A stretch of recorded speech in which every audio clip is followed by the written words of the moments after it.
Hi friends, আপনাদের প্রিয় share বাজার রহস্য চ্যানেলে আপনাদের স্বাগত। আশা করি আপনারা ভালো আছেন এবং সুস্থ আছেন। শুভ পয়লা বৈশাখ। এবছর আপনাদের ভালো কাটুক। ফ্রেন্ডস, ইরান ভার্সাস ইসরায়েলের কালকে রাতে ইরান মানে হাই টেকনোলজি ড্রোনের দ্বারা কিন্তু ইসরায়েলে অ্যাটাক করেছে। তেমন কোনো ক্ষয়ক্ষতির খবর পাওয়া যায়নি। এবং আমেরিকা এবং ব্রিটেন কিন্তু অ্যালার্ট হয়ে গেছে, তারাও অনেক ড্রোন নষ্ট করেছে বলে খবর।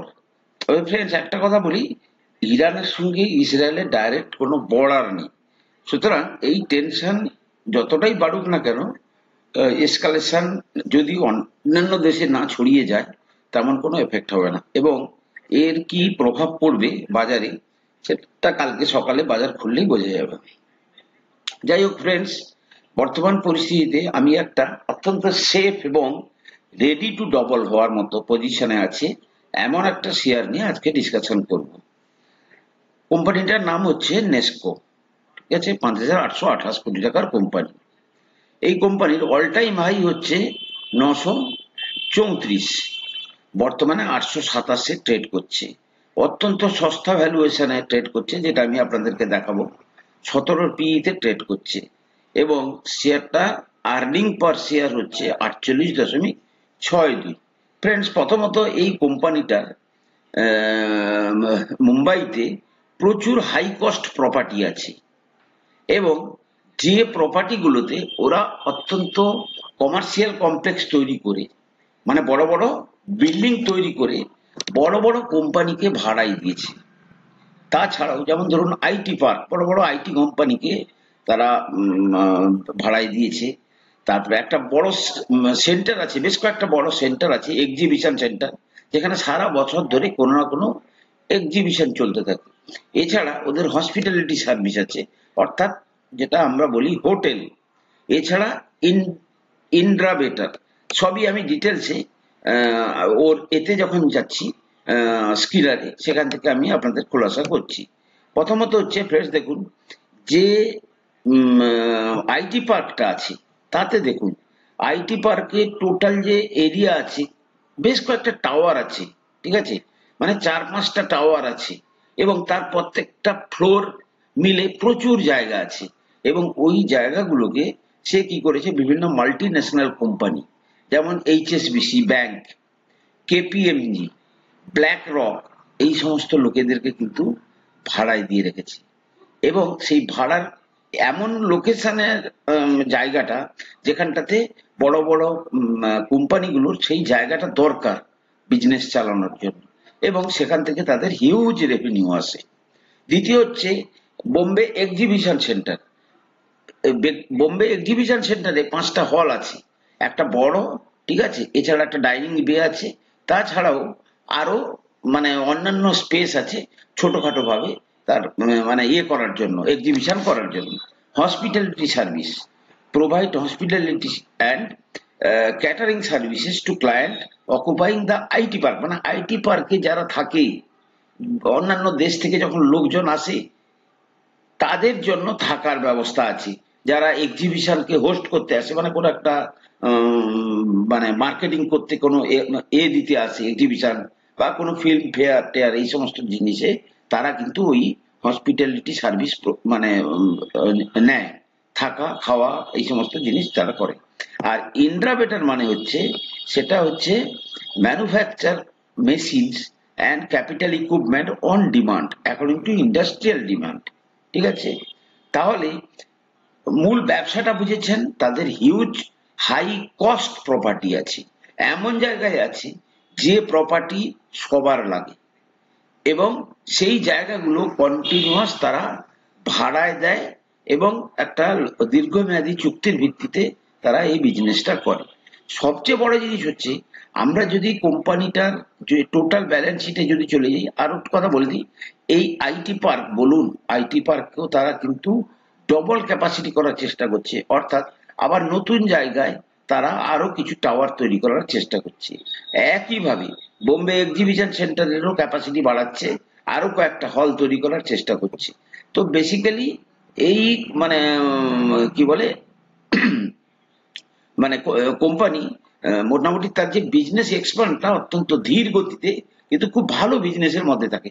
যেমন ধরুন ইন্ডাব্রেটার division commission high value blast cleaning system at railway workshop Liluah and plate preservation line in Hooghly Cochin shipyard.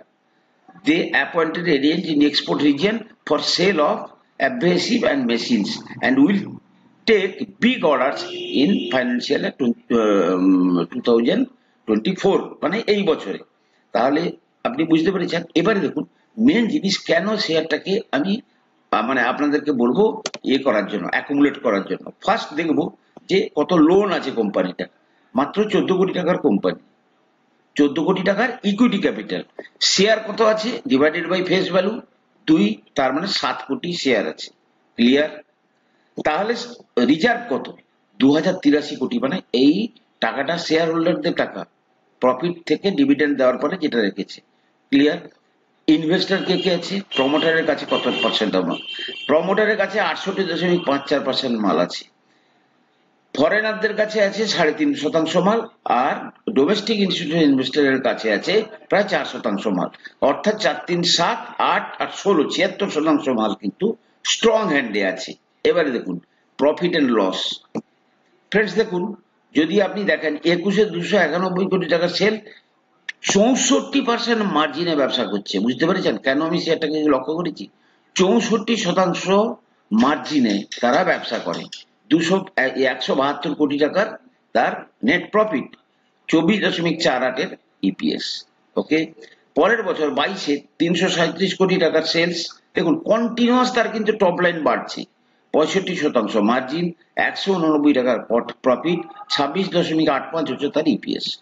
23-এ 546 কোটি টাকার সেলস, 67% মার্জিন, 291 কোটি টাকার প্রফিট। এই বছরের মানে এই মার্চ এন্ডে যে এটা হবে, এখনো পর্যন্ত 646 কোটি টাকার সেলস, 63% মার্জিন, 343 কোটি টাকার প্রফিট, 48.62। বুঝতে পেরেছেন? তাহলে টপ লাইনও গ্রোথ হচ্ছে, বটম লাইনও গ্রোথ হচ্ছে, কিন্তু প্রবলেমটা হচ্ছে শেয়ার প্রাইস কিন্তু সেই হারে বাড়েনি। এবারে দেখুন, দেখেছেন, দেখুন ইনকাম বেড়ে যাচ্ছে, যেহেতু দেখুন ইপিএস বাড়ছে, কন্টিনিউয়াস ইপিএস বাড়ছে, কিন্তু যেহেতু শেয়ার প্রাইস বাড়ছে না, তাই কিন্তু পিই নিচে নেমে যাচ্ছে, এবং এই পি হচ্ছে মানে লোয়েস্ট পিতে ট্রেড করছে। অর্থাৎ এই শেয়ার যে কোনো মুহূর্তে কিন্তু একটা বড় জাম্প দেওয়ার মতো জায়গায় আছে। ধরে রাখুন কিনা, তাহলে দেখবেন আপনাকে 6-8 মাসের মধ্যে 50% এবং 1-1.5 বছরের মধ্যে 100% রিটার্ন দেওয়ার ক্যাপাসিটি থাকে। এবং আমরা একটু চার্টটা দেখে নেব, মূল চার্ট। দেখুন ফ্রেন্ডস, আমরা যদি চার্টটা দেখি, দেখুন আজকে আমরা কোথায় পাচ্ছি? 2020 ভ্যালুয়েশনে পাচ্ছি, বা 20 লেভেলে শেয়ারটা পাচ্ছি। দেখতে পাচ্ছেন 20 লেভেলে এই প্রাইস ছিল, কিন্তু 20 লেভেলে ছিল। ওকে, তাহলে 20 লেভেলে শেয়ারটাকে এখন পাচ্ছি আজকে 2024-এ। শেয়ারটা কিন্তু ওপরে গিয়ে একটু কনসলিডেট করছে, ঠিক আছে? এরপরেই কিন্তু কিন্তু অত্যন্ত ভালো মুভমেন্ট দেবে। বুঝেছেন?